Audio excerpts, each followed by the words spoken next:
If you've ever been like, what am I doing and why does this person have me feeling this way? This bonus episode is for you. Welcome to Wandering the Wild Mess with Heather Morgan. I am so happy you're here. All right, y'all, we're doing our first ever bonus Wandering the Wild Mess episode because I feel like there needs to be some extended content from my last episode because I was feeling a little unauthentic in the truth of the matter and the truth of that story. And I just needed to elaborate with like a bit more background and a bit more story of that wild time in my life. I feel like I downplayed it because it was a lot emotionally, but less about the human, although he's great, and just more about my mindset and like what I was thinking and doing. And a little side story I left out that I feel like my friends were like, what? So I thought I would bring that along with you just to stay true to what this is all about for me is being authentic about not knowing what I'm doing as I'm starting this all over. So if you've listened or you haven't, it's fine. I think you can still just follow along. But the premise of where I'm kind of going with this is in the last episode, All the Right People Are Going to Come. I talk about a Nashville native bartender who was just really a key piece in my journey of like moving to Nashville and figuring out emotionally what I wanted in life. And when I met him, I was by no means looking for a relationship, a partner. I didn't even think I wanted to be a wife again. So it was really less about like, oh, me just trying to like find a new partner. It was just more about me understanding like how to be vulnerable and intimate and myself and put walls down with somebody else. Luckily, I mean, yes and no. Like luckily there was enough distance that it didn't like do that. Um deeper, but it was like a building block I needed to understand a lot of things that I was going through. And if you've been through a breakup and especially a divorce, it is like, I don't even know who I was half of the time. I have evolved so much since that time, but that girl, I'm like, who was she? Who was she? And like to be honest, like I know everyone does this differently. For me, being single was the best thing I could have done because I just don't feel and I'm working on it now. And every person that I meet is another building block, but I'm just not sure. I want to be the best, most healed, most kind, most loving partner ever and supportive and all the things. And I know that it takes me relearning how to even be a partner again, right? Like, and that will have to be its own episode. But let's get into this story with Nashville native bartender. So we had already agreed that we were going to spend, the next month or so together here and there because we just had like a really good connection. I just feel like, at least from my end, I'm sure he would say the same. So, but I don't want to speak for him.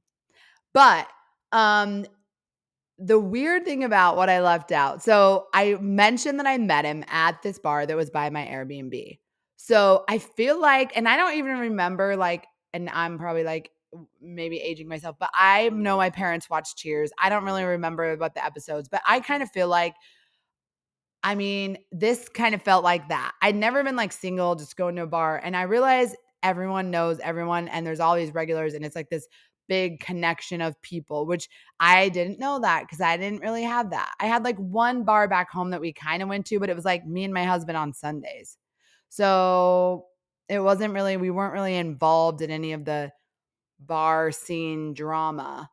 And so this was new to me. So I'm going to this bar where I met him again. And of course, low key, I'm always like, hopefully he's there in the back of my head, because I'm not really one to like overly text. I'm not going to chase you. I'm not going to like beg for your time because I'm fine on my own and I love doing other, like, I'm good. So I was never going to be me. Hit me up if you want to see me, if it works for me, we'll make it happen. So but if I randomly see you, I'm good with that too. So I'm at this bar and I end up sitting there. And if you're a female, I learned, and just by yourself sitting at the bar, 8 to 9 out of 10 times, someone's going to talk to you. And I'm not saying it's going to like become something. I'm just saying like that's majority of the time someone will approach you or you'll have a conversation at least at minimum. So this particular time, I end up having a conversation with this guy from New York, New Jersey. We'll call him NJ. And we're talking it up, and I learn that he also lives in the same building where my Airbnb is. So I'm like, oh, cool. So we're chatting, and he's definitely not, it's not like that for me. Probably maybe more so on his side, but it's fine. Well, as we're talking, something comes up about Nashville native bartender, and we get on that topic, and I'm like, oh, actually, I just met him. And he was like, oh yeah, he's really cool. And I'm like, oh yeah, he seems like a really nice guy. And I'm like, do you guys hang out a lot? And he was like, oh no, you can't even get a hold of him. Like he has like 500 missed calls and like 300 unread text messages. Like you're never going to get a hold of him. And I was like, well, I hope he'll hit me up then. Like, who even has that many missed calls? And he was like not even exaggerating. I mean, it could have been the other way around, but I was like, really? But then I was like, now that I know Nashville, that doesn't surprise me. But at the time, I was like, who even has that many people reaching out? Anyways, you live, you learn. So I was like, oh, cool, whatever. So I meet him.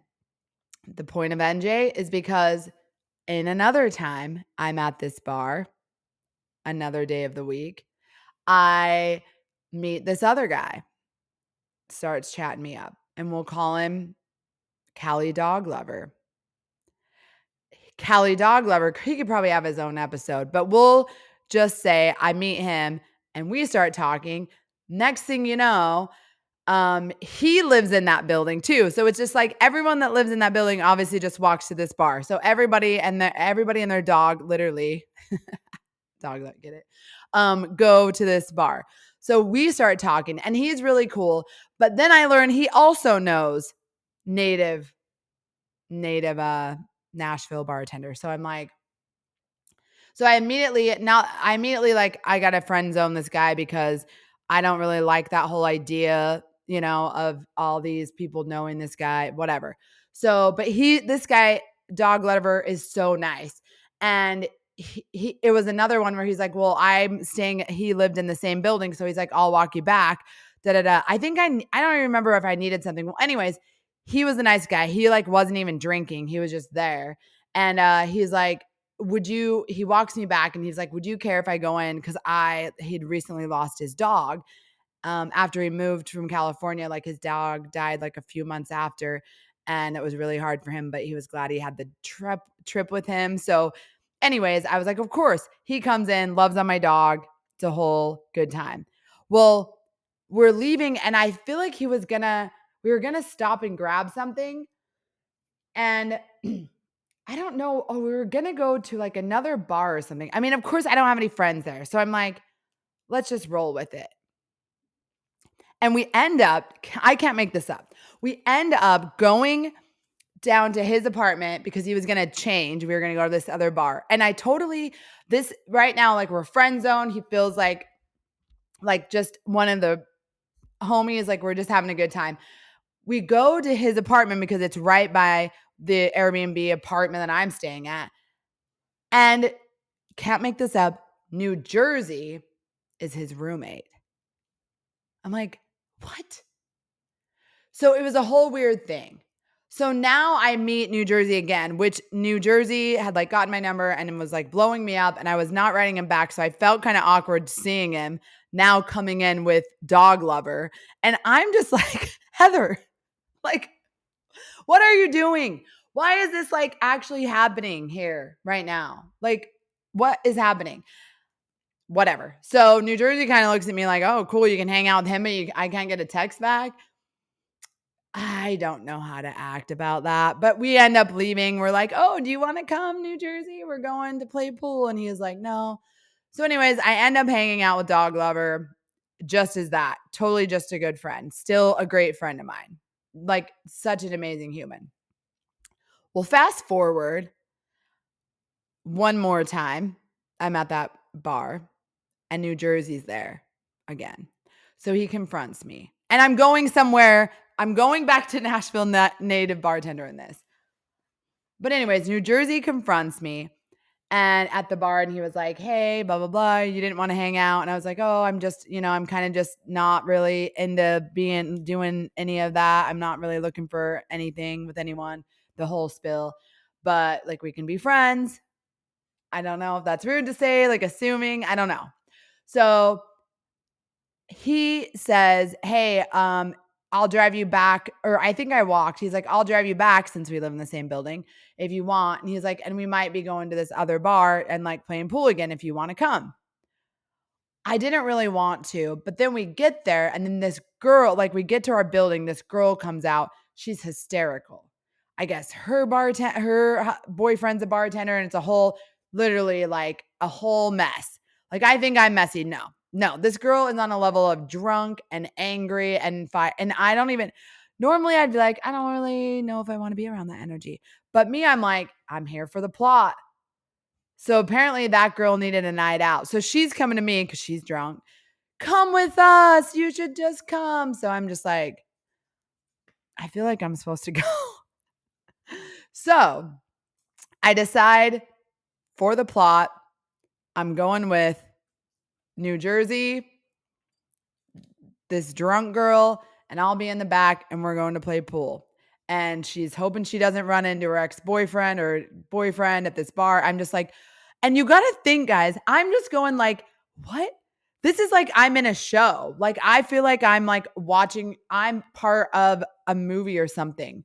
Like at this point in my life, I literally am just doing all these things that I've never done that it just feels like I don't know what's happening. So I'm in this car. She's hysterical. I think her ex-boyfriend calls. There's a whole combo. I'm literally like, I, I never met this girl in my life. I've met this New Jersey guy. Like I at least feel safe enough because I know that he's Dog Lover's roommate and Dog Lover's probably one of the kindest people I'd met as well. So I'm just like, I'm fine. So we get to the bar and New Jersey ends up talking to me. And then these other guys come up. And one of them, we'll just call him Cliff. Cliff starts talking to me. And, Cliff's like, he's pretty cute, I guess. He's like smooth and we're just talking and he knows New Jersey and we're just going on and on. And he looked familiar, but I couldn't like pinpoint it. But not that I'd seen a lot of people. So I was like, oh, maybe not. So anyways, we're chatting it up. And then I realized, oh, Cliff looks familiar because he bartends at that bar. Of course he does. Because everyone has some connection to that bar.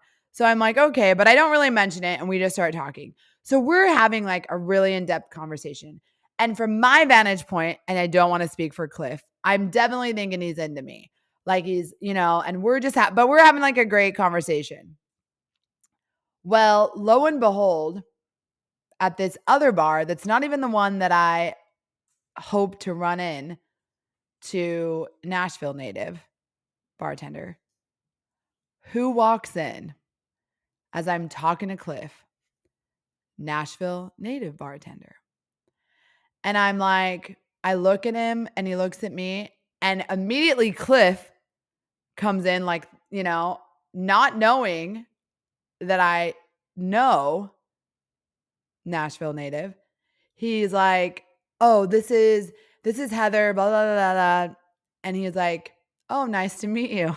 As if we haven't met. And I'm like, "Nice to meet you."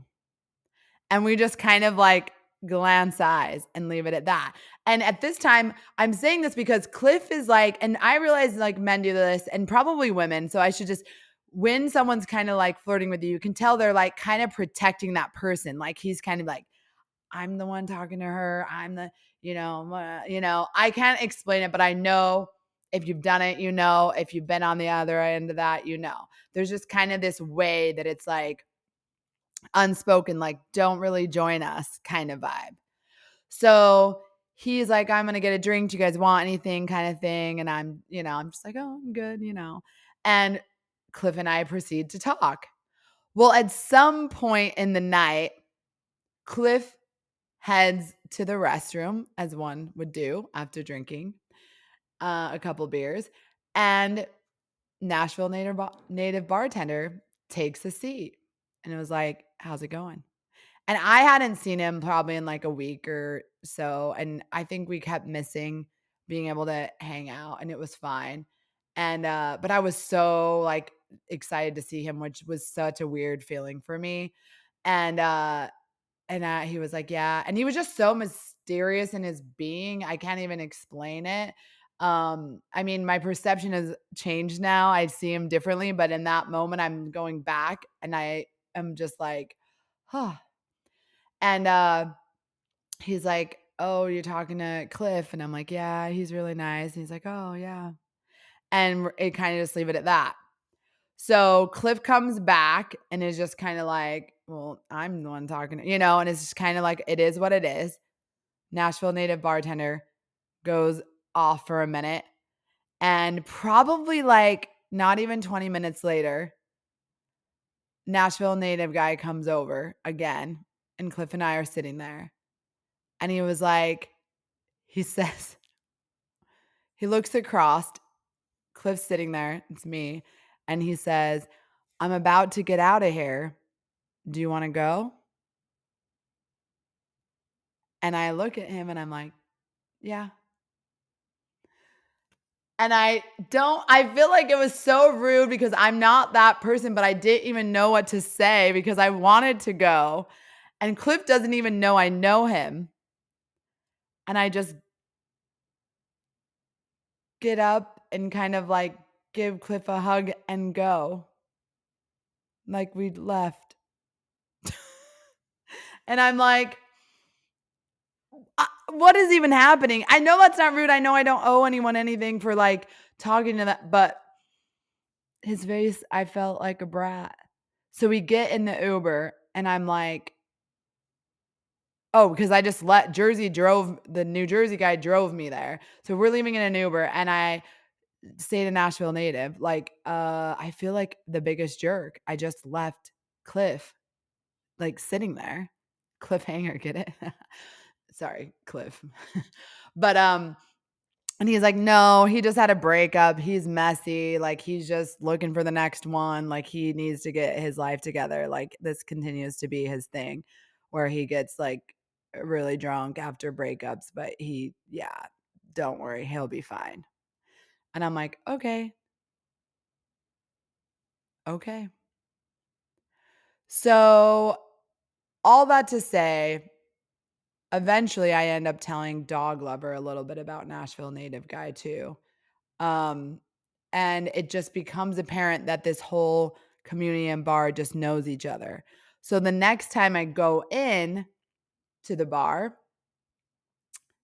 Cliff is my bartender and he won't even look me in the eye. Granted, I have only just spoken with this man for probably a couple hours. So I don't even know like what to say, but after the silent treatment for a good or like not acknowledging me for a good, I don't know, hour, I say, "Hey, I just wanted to say sorry. I'm sorry. I don't know if I'm supposed to say that, but I feel that, so I want you to know." He's like, "Oh, it's fine. Of course it's fine. I mean, yeah, I didn't know you guys knew each other and it was all." And I was like, "Okay, okay, okay." But in my head, as this woman who has been with someone for so long, doesn't even, I'm literally like, what life am I living? What am I doing? I feel like everything is messy. I feel like it's weird. And I feel like this is why I don't know, but I felt like I needed to like rewatch or actually watch Cheers. Like, is this what they're all doing? They all just know each other and they know each other's whole life. Everyone just, that's what it feels like. So that's what it was like. And luckily, I was only there for 30 days because every single person that lived in that building that I was in apparently is going to end up at this spot. So I would have known the whole building if I lived there any longer at this point. So all that to say is that I let things get messy and I realized that's not what I want. I don't want it to be messy. And I'm trying to think that hopefully it won't have to be, right? Like it doesn't always have to be like, I don't know.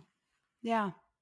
So, anyways, this is your bonus episode of me being honest. Me being like, the honest truth is, I probably made this person to be even more amazing in my head because I I think sometimes when we just don't know what we're looking for,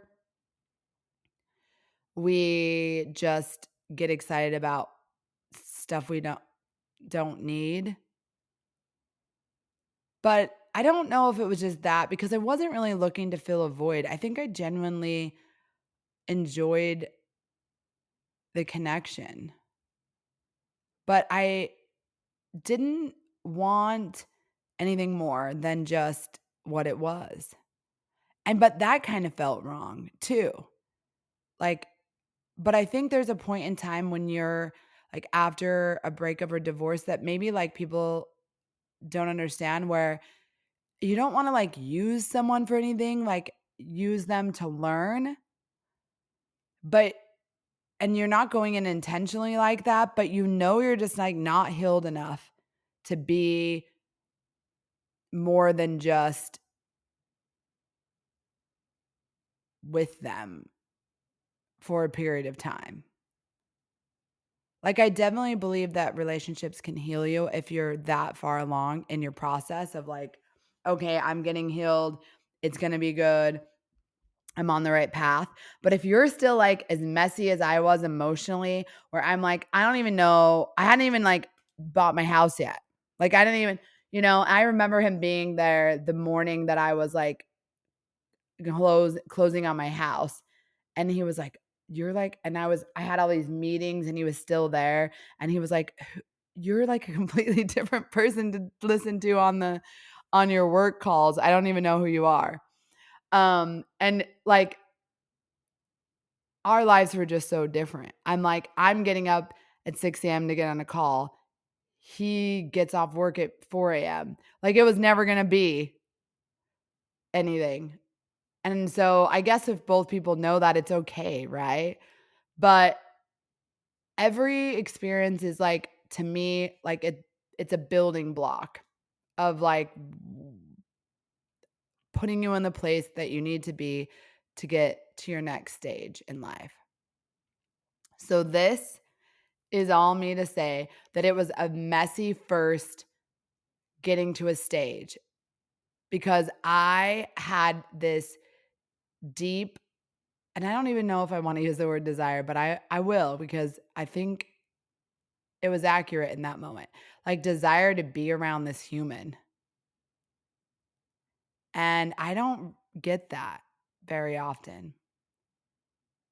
So I don't know if it was the messy mental state or him or a combination of both. But I probably didn't give it as much credit as I deserve, or him as much credit as that experience at least gave me. Because it was messy and it was exciting and it was perfectly timed. I don't think it could have been any sooner or any later. So, and when I talked about the last episode, all the right people are going to come. Literally, I had to meet New Jersey, like NJ and Dog Lover to even be back in the place to see the bartender again. Everything is connected. all of these people like played like a role in my figuring things out. So for that, in that bar, I will never forget.